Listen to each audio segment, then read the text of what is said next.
ولا هم يحزنون الذين آمنوا وكانوا يتقون. وقال الله عز وجل في مقام آخر: وسيجنبها الأتقى.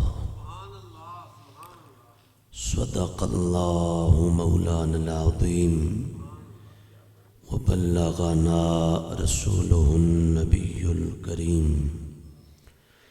إن الله وملائكته يصلون على النبي يا أيها الذين آمنوا صلوا عليه وسلموا تسليما. الصلاة والسلام عليك يا سيدي يا رسول الله وعلى آلك وأصحابك يا سيدي يا حبيب الله. الصلاة والسلام عليك يا سيدي يا نبي الله وعلى آلك وأصحابك يا سيدي يا نور الله. اللہ وحدہ لا شریک کی حمد و ثنا اور حضور تاجدار کائنات سیدنا محمد مصطفیٰ صلی اللہ تعالی علیہ وآلہ وصحابہ وبارک وسلم کے حضور ناز میں ہدیہ عقیدت و محبت عرض کرنے کے بعد انتہائی عزت و احترام، تعظیم و تکریم اور تجھ کو احتشام کے لائق بالخصوص آل مصطفیٰ اولاد مولا مرتضیٰ پیر طریقت رہبر شریعت حضرت قبلہ پیر سید تنویر حسین شاہ صاحب، دیگر جمی سادات کرام، اسماء گرامی اس وقت مستحضر نہیں ہے، معافی کا خواستگار ہوں. معزز محترم اور نہایت محتشم علماء اہل سنت، ثنا خانان مصطفیٰ علیہ التحیۃ والثناء، حفاظ و قرۂ اعظام، میرے عزیز مولانا صاحب میزبان گرامی القدر، اس بزم سعید میں جتنے بھی حضور نبی علیہ السلام کے غلام تشریف فرما ہیں، السلام علیکم ورحمۃ اللہ تعالی وبرکاتہ.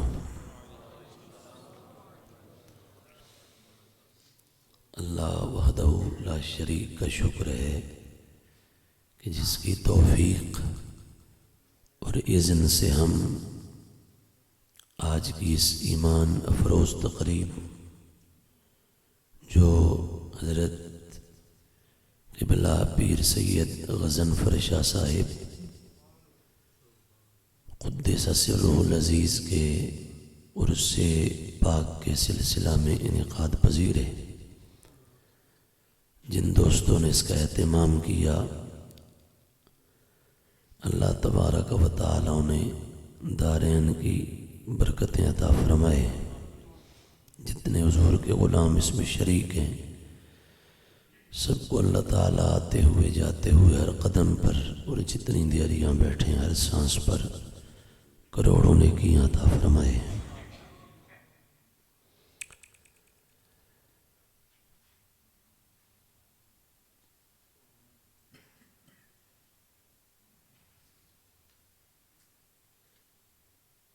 اہل اللہ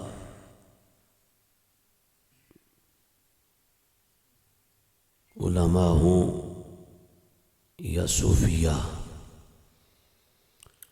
اللہ تعالیٰ نے بے پناہ شان عطا فرمائی ہیں۔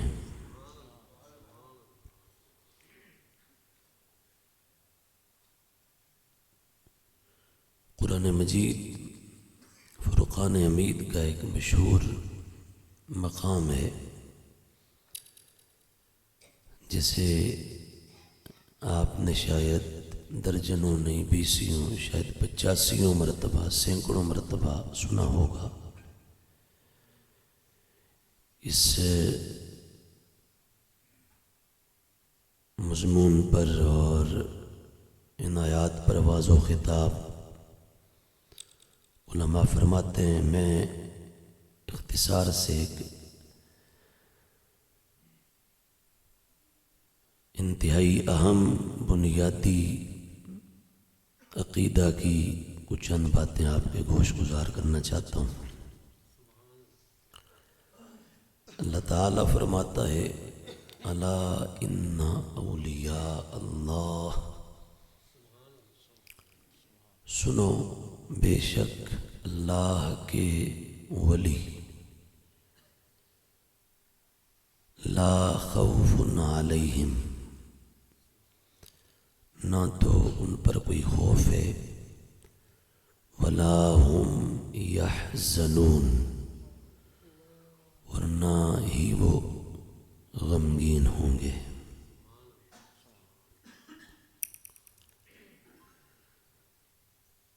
اب اس آیے مقدسہ میں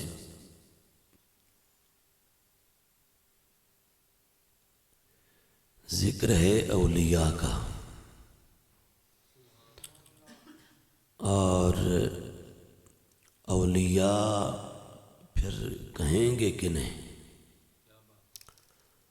اور کون وہ لوگ ہیں جنہیں ہم اولیاء سے تعبیر کریں گے، ان کی کیا ڈیفینیشن ہے، کیا اس کے لیے قوائف ہیں، کیا اصول ہیں، کیا شرائط ہیں، ایک بڑا لمبا مضمون ہے، اور اس مقام پر اس سب کو ڈسکس کیا جا سکتا ہے، لیکن اس وقت میں 20 30 50 جو مختلف ائمہ اکابرین کی وضاحتیں ہیں ان سب کو ایک طرف رکھ کے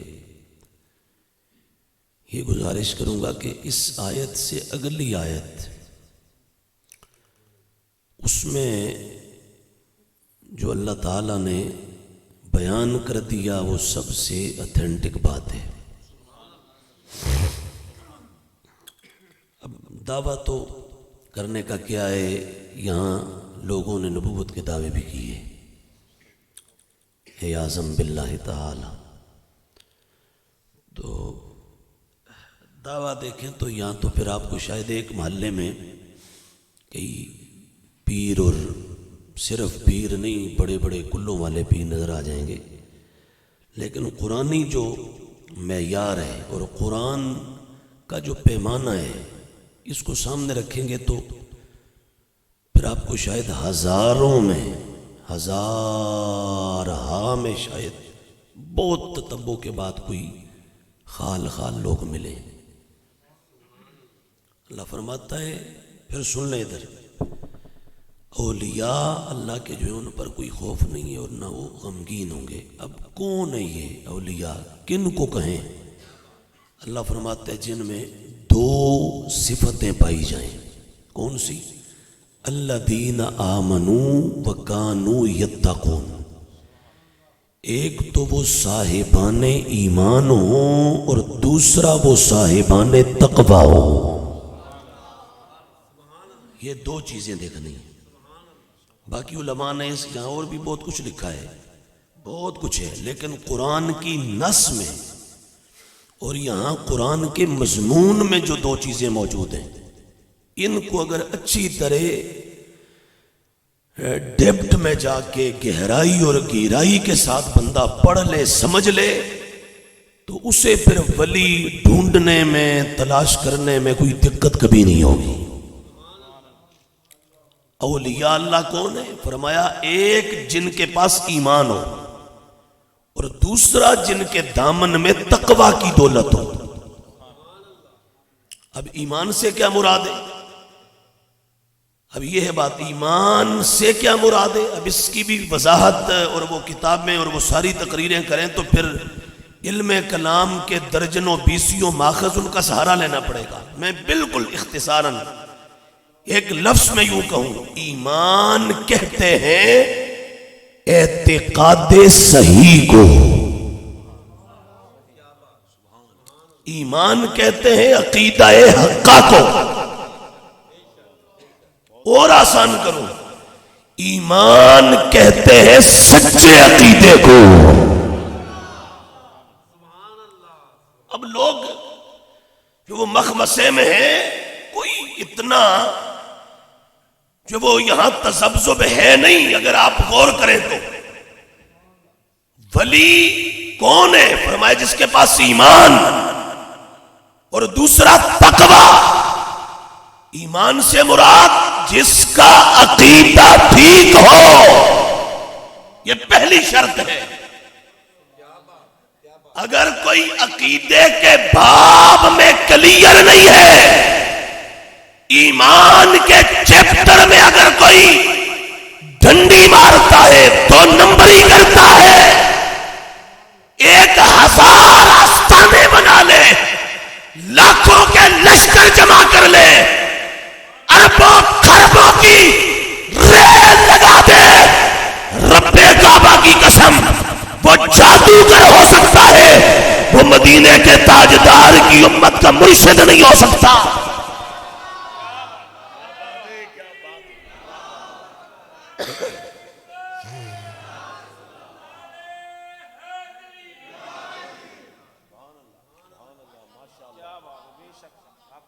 اب اصل میں جس دور سے ہم گزر رہے ہیں، یہاں ملاوٹ کی بھرمار ہے، اور اب ہول سیل ریٹ سے بھی آگے اگر کوئی بات ہو تو میں وہ بولوں کہ اس لیول، اس سطح کی ملاوٹ ہے۔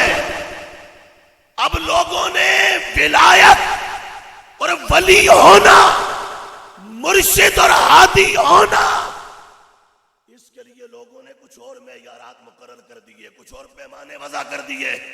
کیا اب لوگ سمجھتے ہیں کہ جس کے پاس کو بہت بڑا لشکر ہو، بہت بڑا بنگلہ ہو، بڑی گاڑی ہو، دنیاوی لحاظ سے اثر و رسوخ والا ہو، میں کہتا ہوں یہ ساری چیزیں یا اس کے علاوہ دیگر جتنی چیزیں ہم آج سوسائٹی میں دیکھتے ہیں، ان میں سے کسی کے ذریعے بندہ ولی نہیں بنتا۔ ولی بنتا ہے، ادھر سننا، ادھر ولی بنتا ہے تو کیسے؟ ولی تب بنتا ہے جب سینے میں صحابہ والا عقیدہ ہوتا ہے، جب سینے میں عقائد صحابہ کی نعمت موجود ہوتی ہے، پھر ہے یہ پہلی بات۔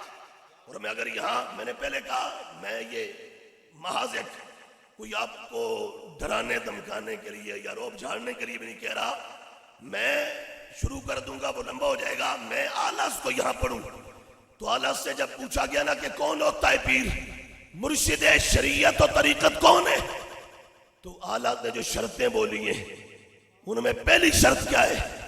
فرمایا اس کے لیے سنی صحیح العقیدہ ہونا پہلی شرط ہے،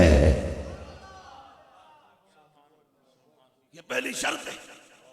اور آلس نے اپنے گھر سے گھڑی نہیں ہے، یہ قرآن و سنت کا پیغام ہے، یہ عرش کے رحمان کا دیا ہوا سچا ستھرا پکا صبح قیامت تک چلنے والا ایک سسٹم ہے۔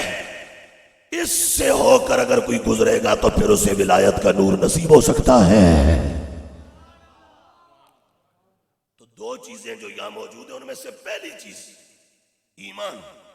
ایمان التصدیق بما جاء بہ النبی۔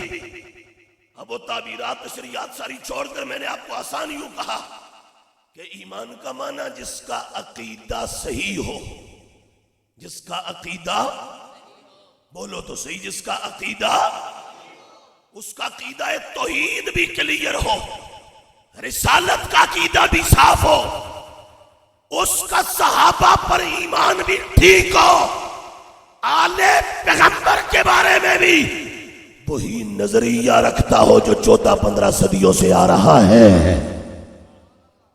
پھر کدھر اس کے بارے میں ہم یہ کہہ سکتے ہیں کہ ہاں اس سے بھی اللہ تعالیٰ نے کو ولایت کی دنیا سے کچھ بخشا ہے، کچھ نصیب ہوا ہے۔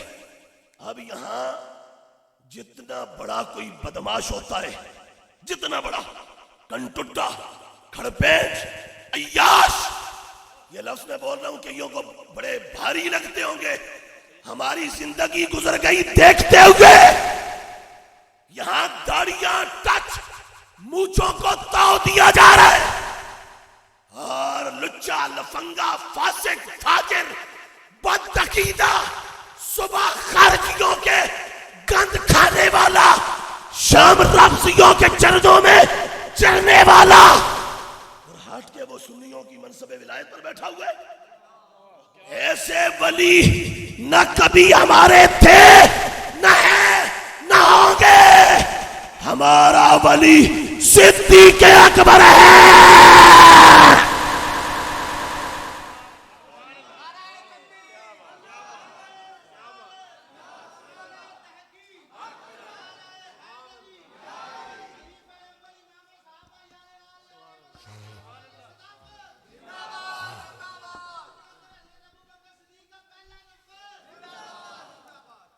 سمجھا؟ ہمارے ولی دیکھنے نا تو پتہ کون ہے؟ مولا عمر، عثمان، علی، طلحہ، زبیر، سعد، سعید، عبد الرحمن، ابو عبیدہ، انس، 1.25 لاکھ صحابہ، امام اعظم، مالک، شافعی، احمد ابن حنبل، غوث اعظم۔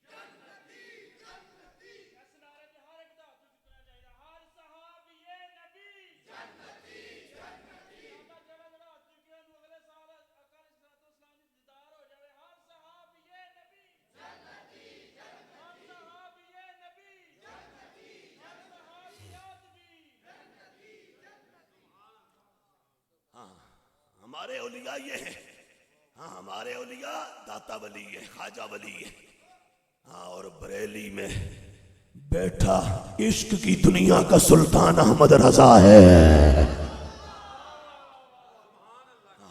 سمجھا؟ یہ ہمارے اولیاء ہوئے۔ ہمارے پاس یہ 14-15 صدیوں کا پیمانہ موجود ہے، تو لہٰذا پہلی شرط یہ میں نے متعین نہیں کی، میں نے نہیں لکھی، یہ رب کے قرآن کی نص میں ہے، باقی ہم بعد میں چیک کریں گے۔ گونگلو پہلے یہ بتاؤ تمہارے سینے میں عقیدہ کون سا ہے، نظریہ کیا رکھتے ہو؟ تم نے نجد و دیوبند کا گند تو نہیں کھایا، تم نے ایران کا دھواں تو نہیں پی لیا؟ ہمیں پہلے کلیئر تو کرو، گنبد خضرا کے اجالے سے ہی آ رہے ہو نا؟ اہل اللہ اولیاء، تو یہ اللہ تبارک و تعالی نے یہاں دو چیزیں، پہلی ایمان اور دوسری تقوی، پہلی ایمان اور دوسری تقوی۔ میں اگر آسان کر کے کہوں تو یوں کہہ دوں کہ جس کا عقیدہ بھی ٹھیک ہو اور عمل بھی ٹھیک ہو، عقیدہ بھی ٹھیک ہو، عقیدہ حقہ رکھتا ہو اور اعمال صالحہ رکھتا ہو، ہاں وہ ہے ولی۔ یہ دیکھ لیں کہ قرآن کی نص میں ہے، قرآن مجید کے اندر موجود ہے۔ اور اگلی بات یہاں پر میں وہ ضروری ہے کرنا ضروری سمجھتا ہوں، وہ یہ کہ اولیاء ویسے تو جناب آدم علیہ نبینا علیہ السلام سے لے کر آج تک آج سے قیامت تک پیچھے ہوئے آگے ہوتے رہیں گے، لیکن یہ یاد رکھ لو سارے نبیوں کی امتوں میں جو ولی تھے نا، ان ولیوں سے مدینے والے کی امت کے اولیاء افضل ہیں۔ یہ ہمارا عقیدہ ہے، اس سے اگلی بات وہ بھی ہمارا عقیدہ ہے۔ اور حضور کی امت کے جتنے ولی ہوئے نا، ان ولیوں میں پھر صحابہ سب سے افضل ہیں، اور صحابہ میں پھر آگے معلوم ہے کون افضل ہے، پھر صدیق اکبر افضل ہیں۔ اب یہاں کچھ وہی پھر میں کہوں گا کہ جن کی مت ماری گئی اور جو متاثر ہیں کسی کالے ماحول سے، وہ کہتے ہیں یہاں ولایت میں تو صدیق اکبر رضی اللہ تعالیٰ عنہ کی بات نہیں ہے، ہاں ولایت میں تو ان کا معاملہ نہیں ہے، ولایت اس میدان میں وہ نہیں ہے، وہ تو محض خلافت جو ظاہری تھی اس میں ہے۔ میں کہتا ہوں ادھر توجہ کریں، بالکل آسان سادہ، بلکہ میں آسان کر کے یوں کہہ دوں، کچھ یہ کہتے ہیں سنی ہونے کا دعویٰ کر کے کہ صدیق اکبر نا ولایت میں مولا علی سے پیچھے ہیں، مولا علی آگے ہیں۔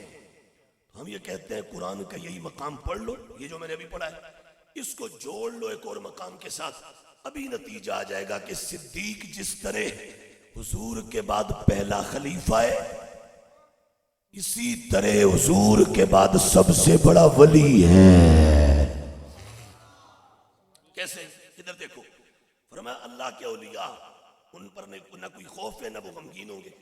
اب اولیاء کے لیے کیا دو چیزیں بیان کی، ایک ایمان اور دوسرا، بولو ایک ایمان اور دوسرا، بولو ایک ایمان اور دوسرا، بولو سارے ایک ایمان اور دوسرا۔ یہ دو کوالٹیز جس میں اور صفتیں ہوں وہ کون ہوتا ہے؟ ولی۔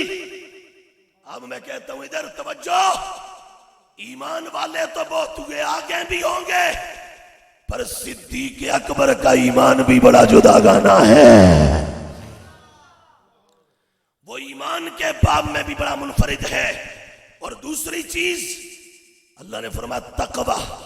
اب میں کہتا ہوں ادھر تقوی تو داتا ولی کے پاس بھی ہے، خواجہ ولی کے پاس بھی ہے، غوث اعظم کے پاس بھی ہے، تقوی حضور کے 1.25 لاکھ صحابہ کے پاس بھی ہے، پر صدیق کے پاس صرف تقوی نہیں۔ اللہ نے قرآن میں صدیق اکبر کے بارے میں فرمایا وَسَيُجَنَّبُهَا الْأَتْقَى،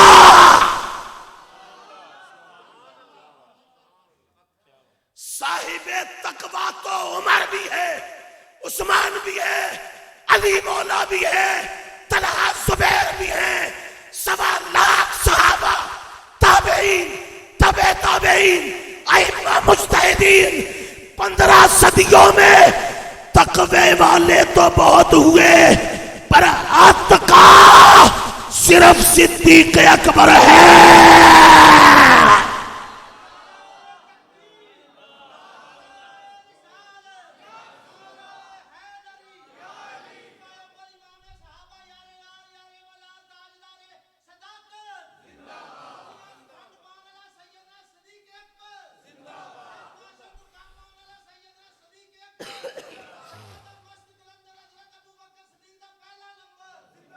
سمجھ آ گیا؟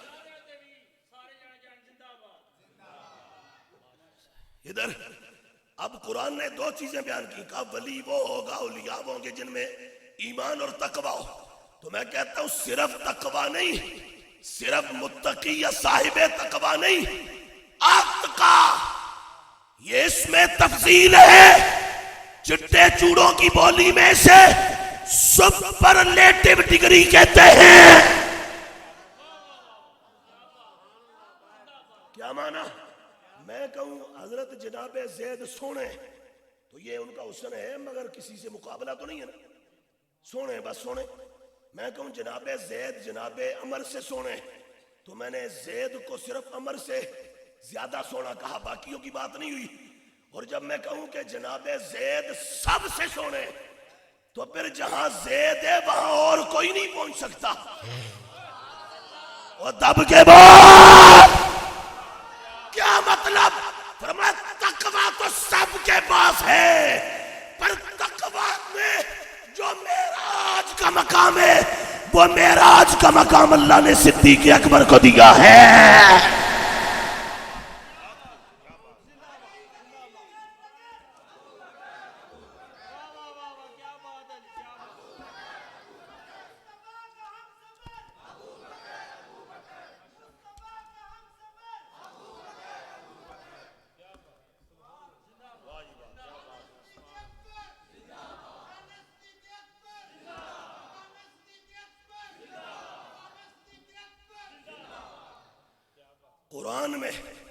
قرآن میں میں یہ اپنے پاس سے نہیں کہہ رہا، قرآن کے اندر اللہ نے متقی تو سب صحابہ کو کہا ہے، میرے نبی علیہ السلام کا ہر صحابی تقوی والا ہے، ہر صحابی متقی ہے، مگر پورے قرآن کے 30 پاروں میں نے ایک بار نہیں پڑھا، میں نے قرآن بار بار پڑھا۔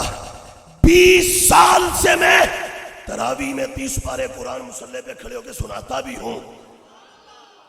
ہاں، میں نے اللہ کے فضل سے ترجمہ سے پڑھا بھی ہے، وہ 20 30 50 تفسیروں سے بھی پڑھا ہے۔ میں نے دیکھا پورے قرآن میں اللہ نے اتقا کی ڈگری صرف صدیق اکبر کو عطا فرمائی ہے۔ فرما تقوی والے سارے ہو، پر تقوی جدے تے ناز کردہ ہے مڑ ادانا صدیق اکبر ہے۔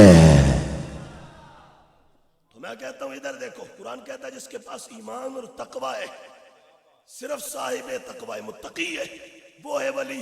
تو میں نے کہا پھر سب سے بڑا متقی ہو وہ پھر سب سے بڑا ولی بھی ہوگا۔ جو سب سے بڑا متقی ہے وہ سب سے بڑا پھر ہے۔ یہ قرآن کی نص سے ثابت، میں قرآن کی آیات جوڑ کے کہہ رہا ہوں۔ اور یہ صرف یہ نہیں کہ آج میں کوئی آپ کو یہ جوڑ کے نتیجہ نکال کے دے رہا ہوں، ایسا نہیں ہے۔ 15 صدیوں کے ہر سنی امام نے، ادھر دیکھو یہ میرے ہاتھ میں کتاب ہے غوث اعظم کی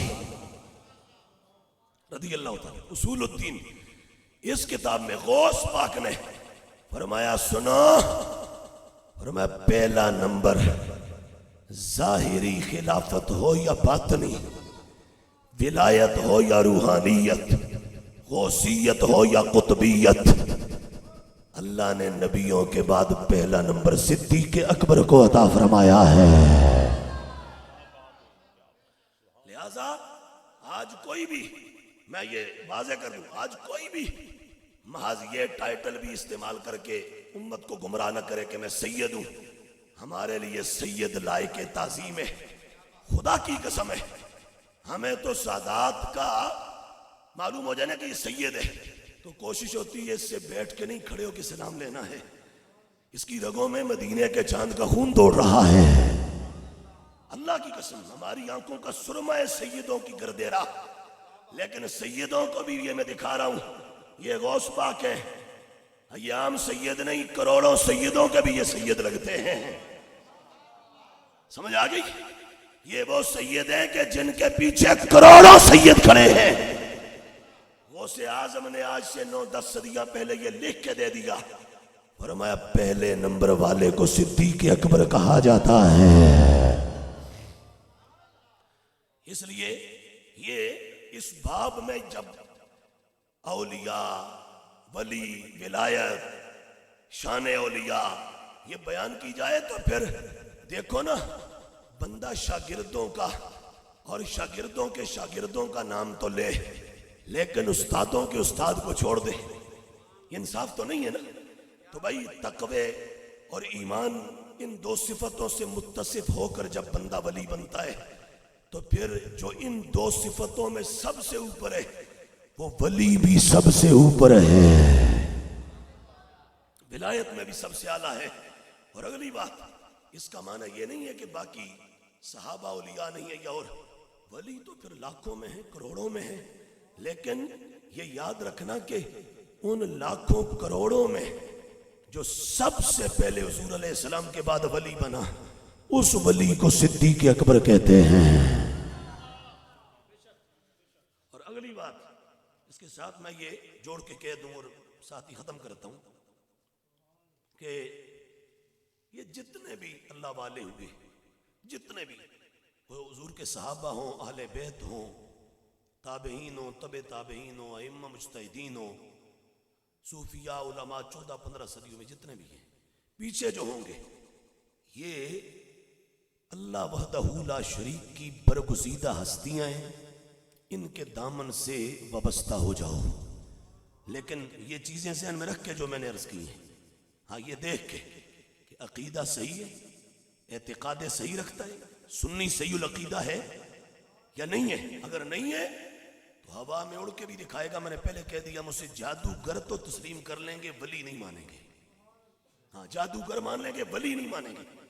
لیکن جب عقیدہ ٹھیک ہے، عقیدہ کلیئر ہے، ہم پھر اس کو اس سے آگے بڑھ کے دیکھیں گے عمل میں کیسا ہے۔ سمجھ آ گئی؟ پھر اس کے بعد آگے حالات نے فرمایا پھر اعلانیہ طور پر مدینے والے کے کسی قانون کو بھی نہ توڑتا ہو، پھر فرمایا اس سے لے کر زہرا کے بابا تک شجرہ بھی متصل ہو۔ اگر وہ ولی واقعی ولی ہے نا تو اس کے سر پر کوئی سائیں ضرور ہوگا، اس کے سر پر بھی کوئی سائیں ضرور ہوگا، اس کے سر پر بھی کوئی سائیں ضرور ہوگا۔ کیسے؟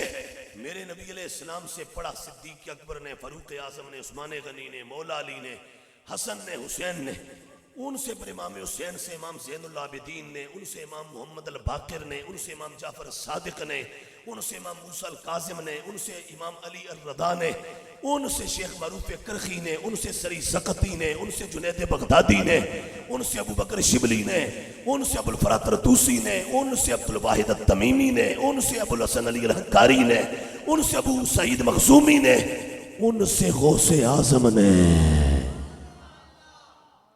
اور یہ نہیں کہ میں اس طرح ہمارا تو روزانہ کا وظیفہ ہے، یا الہی رحم فرما مصطفیٰ کے واسطے، یا رسول اللہ کرم کیجئے خدا کے واسطے، مشکلیں حل کر شاہ مشکل کشا کے واسطے، کربلائے رد شہید کربلا کے واسطے۔ ادھر سنیں سید سجاد کے صدقے میں ساجد رکھ مجھے، علم حق دے باقر علم خدا کے واسطے، صدق صادق کا تصدق صادق الاسلام کر، بے غضب راضی ہو کاظم الرضا کے واسطے، بہر معروف و سری معروف دے بے خود سری، جند حق میں گن جنید با صفا کے واسطے، بہر شبلی شیر حق دنیا کے کتوں سے بچا، ایک کا رکھ عبد واحد بے ریا کے واسطے، بل فرح کا صدقہ کر غم کو فرح دے حسن و سعد، بل حسن اور بو سعید سعدزا کے واسطے، قادری کر قادری رکھ قادریوں میں اٹھا، قدر عبدالقادر قدرت نما کے واسطے، پھر چلتے چلتے چلتے چلتے کر آتا احمد رسائے احمد مرسل مجھے میرے مولا حضرت احمد رضا کے واسطے۔ اور آگے بڑھوں، باشرہ کر باشرہ رکھ باشرہ مجھ کو اٹھا، حضرت تاج الشریعہ با صفا کے واسطے۔ اور ابھی اسی کو عربی میں بھی سنا سکتا ہوں، ابھی اللہم صلی وسلم وبارک علی سیدنا و مولانا محمد مادن الجود الوجود والکرم وآلہ الکرام اجمعین، اللہم صلی وسلم وبارک علیہ وعلیہم وعلی المولا السید الکریم علی المرتضی کرم اللہ تعالی وجہہ الکریم، اللہم صلی وسلم وبارک علیہ وعلیہم وعلی المولا السید الامام حسین الشہید رضی اللہ تعالی عنہ۔ یہ ہمارا شجرہ ہے، یہ 14 صدیوں کا ہمارا ریکارڈ ہے۔ ہم کہتے ہیں یوں ستھرا ریکارڈ کوئی لے کر آئے اور یوں پیش کرے دکھائے، خدا کی قسم ہے ہم جو تن بدن کے ساتھ دل دماغ کے ساتھ ظاہر و باطن کے ساتھ ہم اس کی عظمت کو سیلوٹ کریں گے، لیکن جب یہ سارے قوائف پورے ہوں گے اور جس کے پاس ان میں سے کسی جگہ بھی کو گڑبڑ ہوگی اور 2 نمبری ہوگی یا 14-15 صدیوں کے دین سے بغاوت ہوگی تو کسی صورت میں بھی ہم اسے اہل سنت کا امام نہ شریعت میں مان سکتے ہیں نہ طریقت میں مان سکتے ہیں. ہمارا شرع میں بھی وہ رہنما ہے اور ہمارا طریقت میں بھی. چونکہ حضور سیدنا غوث الاعظم رضی اللہ تعالیٰ عنہ آپ نے آپ کی کتاب سر الاسرار اس کے اندر آپ فرماتے ہیں کہ 4 چیزیں شریعت، طریقت، معرفت، حقیقت، یہ 4 چیزیں ہیں. اور یہ چاروں حضور ملتی کہاں سے ہیں؟ یہ یہاں سے اندازہ کر لینا حضور ملتی کہاں سے ہیں؟ وہ اس وقت فرماتے ہیں یہ چاروں کی چاروں قرآن میں ہیں. جس کو قرآن دیکھ کے نہ پڑھنا آتا ہو اور دعویٰ اس کا زمانے کا اجل ولی ہونے کا ہو، قرآن دیکھ کے صحیح نہ پڑھتا ہو، آگے پھر ترجمہ یا تفسیرات یا باقی معمولات وہ تو بعد میں. سمجھ آ گئی؟ فرمایا چاروں چیزیں قرآن کے اندر ہیں، قرآن میں. اس قرآن کے اندر سے تمہیں ملے گا. اور یہ پھر اتنا آسان نہیں ہے کہ یہ کوئی سمجھ لے کہ میں کل سے قرآن لے کے تو بیٹھ کے. اس کے لیے پھر اس دشت میں بڑی سیاحی چاہیے، پھر جا کے بڑے دور منزلوں وہ ٹھکانہ آتا ہے کہ جس ٹھکانے پہ بندہ کو ولایت کا نور پا سکتا ہے.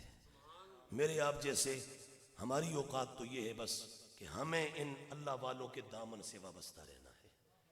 ہاں میرے آپ کے لیے، ہمارے لیے یہ ہے کہ ہم نے دامان غوث نہیں چھوڑنا، ہم نے دامان داتا نہیں چھوڑنا، ہم نے دامان امام محمد رضا نہیں چھوڑنا، ہم نے دامان بابا مہر علی شاہ نہیں چھوڑنا. ہم نے ان بڑوں کے ساتھ جڑ کے رہنا ہے.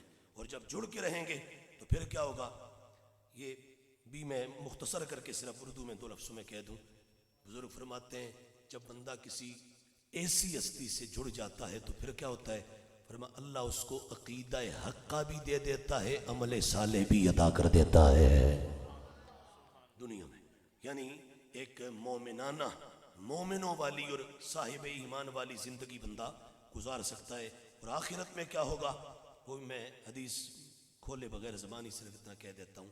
میرے نبی علیہ السلام نے فرمایا، یہ صحیح بخاری میں ہے، میرے سامنے رکھی ہوئی صحیح بخاری میں، نبی علیہ السلام نے فرمایا کہ یہ جو ہستیاں ہیں نا، یعنی کہ بھئی صرف دنیا میں تم ان کے ساتھ، میں دیکھیں نا کتنا میں زور لگا، میں یہ باتیں مناسب نہیں سمجھتا ممبر پہ بیٹھ کے، کبھی نہیں کی، کچھ ہے بھی تو نہیں کی، کچھ ہے بھی تو نہیں کی. یعنی یہ بعض اوقات گلے کے اندر اتنا ورم ہوتا ہے کہ اگر زور سے کھانسی کریں خدا کی قسم ہے ساتھ تھوک کے ساتھ خون لگ کے آئے گا. لیکن یہ چیزیں لوگوں کو کہنے والی بتانے والی نہیں ہیں. ہمارا معاملہ سائیوں کے دربار سے ہے، ہمارا یہ اعتقاد ہے کہ بس ان کے حضور ہماری مقبولیت ہو جائے، وہ راضی ہو جائیں. میں 3-4 دنوں سے، پیر والے دن سے مجھے بخار ہے، اس کے بعد نزلہ، زکام، کھانسی اور گلے کے بھی معاملات ہیں، بہت سارے معاملات ہیں. لیکن میں بالکل سادہ سا، سمپل سا، سادہ سا آپ کو یوں عرض کروں کہ اس آج کی ساری محفل پروگرام کا جو میں آپ کے سامنے اتنی، یعنی ایک بڑا اوکھا کر کے، میں مجھے معلوم ہے اتنا تنگی میں، لیکن پھر بھی میں اتنا زور لگا کے نام لے رہا ہوں، کبھی صدیق پاک کا، کبھی عمر پاک کا، کبھی عثمان پاک کا، کبھی صحابہ کا، کبھی غوث پاک کا. تو کچھ لوگ ہوتے ہیں نا کہ بھئی یہ ہمارا ایک جنون ہے، یہ ہمارا ایک نشہ ہے، ہمارا ایک عشق ہے، ان سے ایک محبت ہے. اور اس کی وجہ کیا ہے؟ اس کے پیچھے بڑا کچھ ہے. اس وقت میں صرف ایک بات کر دوں، میرے نبی علیہ السلام صحابہ سے خطاب فرما رہے تھے. یہ صحیح بخاری کی حدیث نمبر 7439 ہے. سرکار نے فرمایا، صحابہ سے فرمایا، فما انتم بیشد لی مناشدتا فی الحق قد تبین لکم من المؤمن یومئذ للجبار. فرمایا اے میرے غلاموں، وہ حق جو آج تمہارے لیے واضح ہو گیا نا، اور اس حق کا جو تم مجھ سے مطالبہ کرو گے، فرمایا اتنا آج تمہارے مطالبے میں شدت نہیں ہوگی جتنا کل اللہ کا نیک بندہ مومن اپنے بھائی کے لیے اللہ کے دربار میں شدت کرے گا. کیا مطلب؟ فرمایا آپ دیکھیں نا کہ آپ کا فرض کریں حضرت کے پاس کوئی ایسا معاملہ جو آپ کا حق ہے، آپ اس کو لینے کے لیے سو جتن کریں گے، اور جتنا آپ کو سٹینڈ لینا پڑے آپ لیں گے. تو تو نبی علیہ السلام نے فرمایا کہ آج دنیا میں میرے سامنے جو حق تمہارے لیے واضح ہو گیا اس کا مطالبہ کرنے میں تم اتنے سخت اور اتنا شدت میں نہیں ہو جتنا کل قیامت والے دن ایک مومن اپنے دوسرے بھائی کے لیے کہے گا یا اللہ میرا وہ بھائی کدھر ہے جو دنیا میں میرے ساتھ ہوتا تھا؟ کہاں ہے وہ جو دنیا میں میرے ساتھ ہوتا تھا؟ سرکار نے فرمایا کہ وَإِذَا رَأَوْا أَنَّهُمْ قَدْ نَجَوْا فِي إِخْوَانِهِمْ يَقُولُونَ رَبَّنَا إِخْوَانُنَا كَانُوا يُصَلُّونَ مَعَنَا وَيَصُومُونَ مَعَنَا وَيَعْمَلُونَ مَعَنَا فَيَقُولُ اللَّهُ تَعَالَى اذْهَبُوا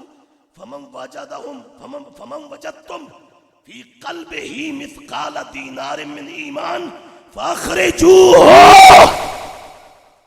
فرمایا کچھ اللہ کے بندے اولیاء صلحاء اتقیاء اصفیاء صاحبان ایمان کامل بندے فرمایا جب وہ اللہ کی جنتوں میں چلے جائیں گے نا تو کہیں گے مولا ہمارے وہ بھائی کہاں ہیں جو دنیا میں نمازیں ہمارے ساتھ پڑھتے تھے، روزے ہمارے ساتھ رکھتے تھے، ہماری محفل میں نشست و برخاست میں ہوتے تھے، آج یہاں نظر نہیں آ رہے۔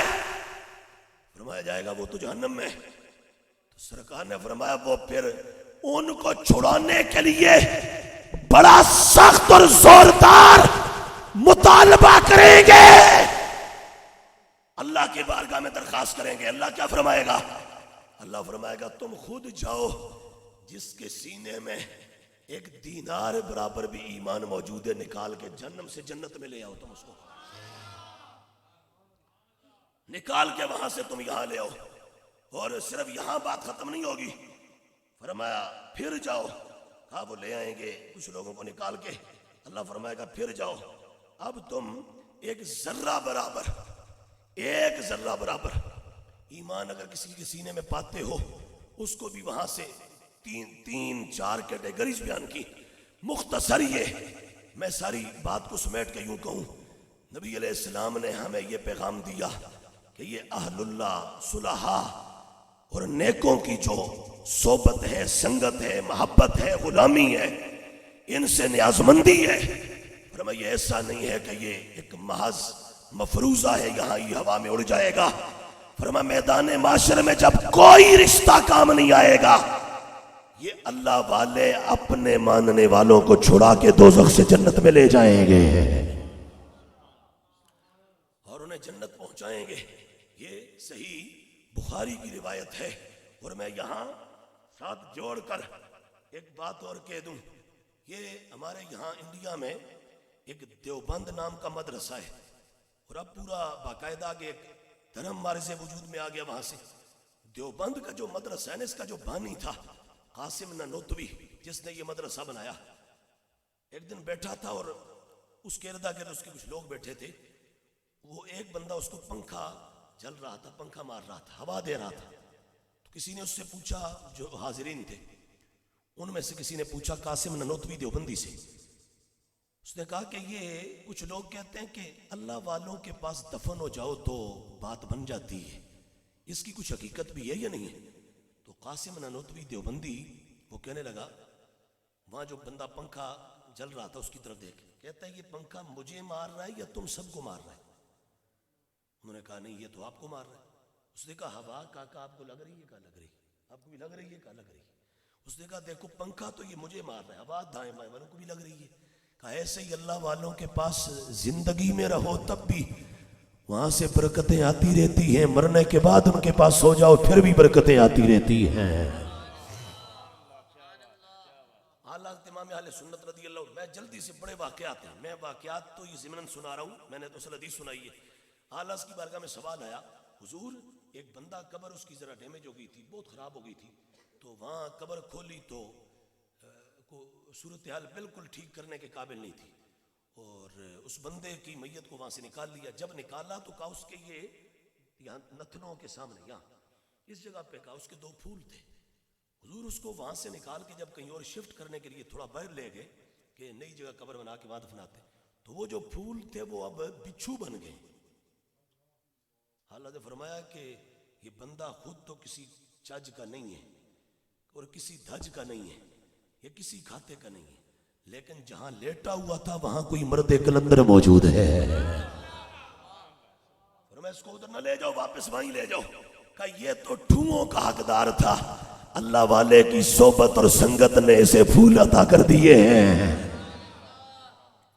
اور یہی کچھ کھڑی کے عارف میاں محمد بخش نے کہا تھا. کیا کہا تھا؟ کسی نے کہا نا حضرت میاں صاحب صحبت کو فائدہ بھی دین دی ہے یا نہیں؟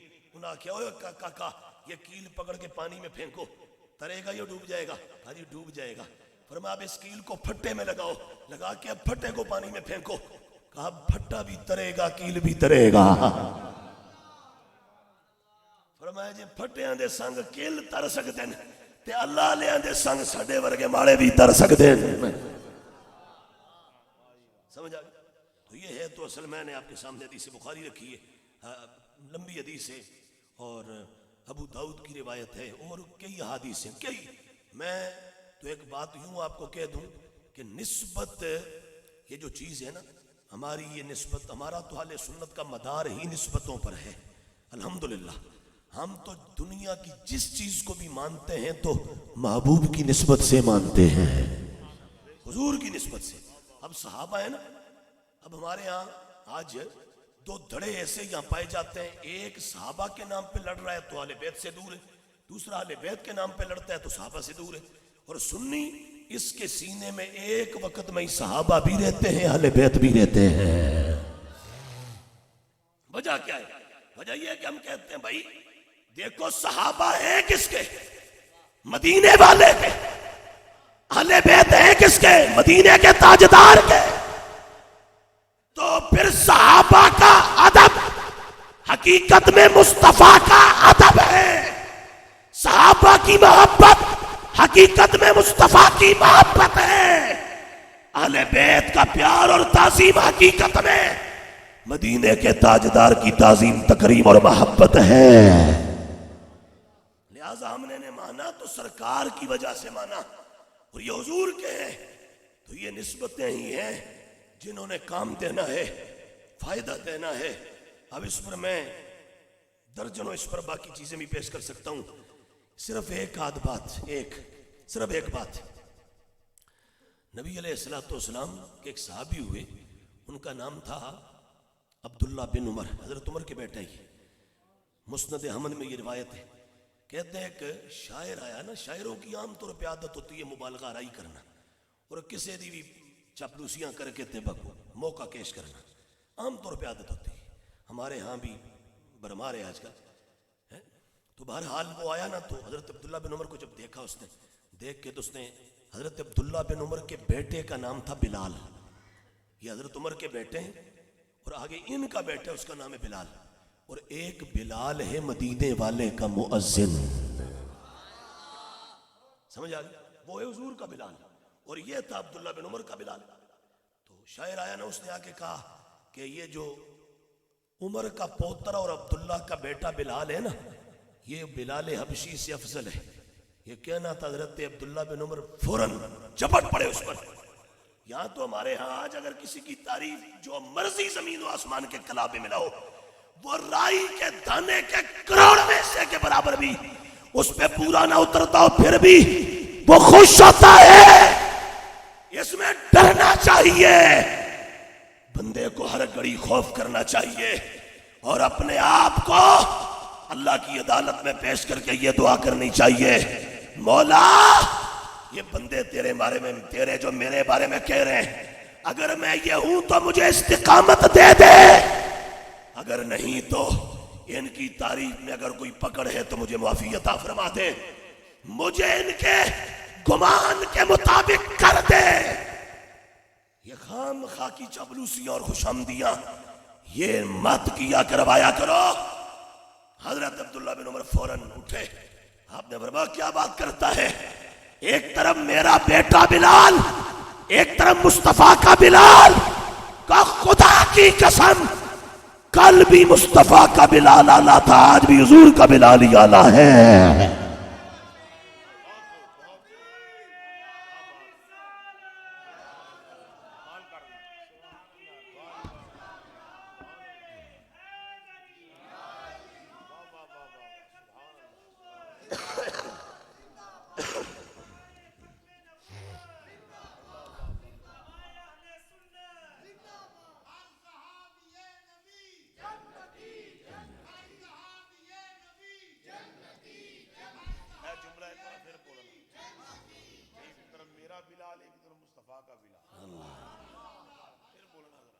یہ یعنی ایک طرف بلال تھا عبداللہ کا بیٹا، ایک طرف بلال تھا مصطفیٰ کا،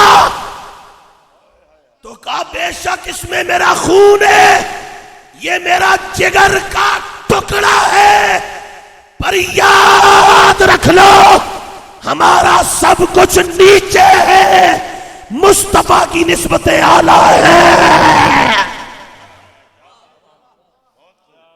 وہ بلال حضور کی نسبت رکھنے والا ہے، لہذا اس بلال کا مقام کل بھی اعلیٰ تھا، آج بھی اعلیٰ ہے اور قیامت تک اعلیٰ رہے گا۔ یہ ہے نسبت اور یہ ہے تعلق۔ اور کیا کیا بات کروں، کیا کیا چھوڑوں، ہے نسبت۔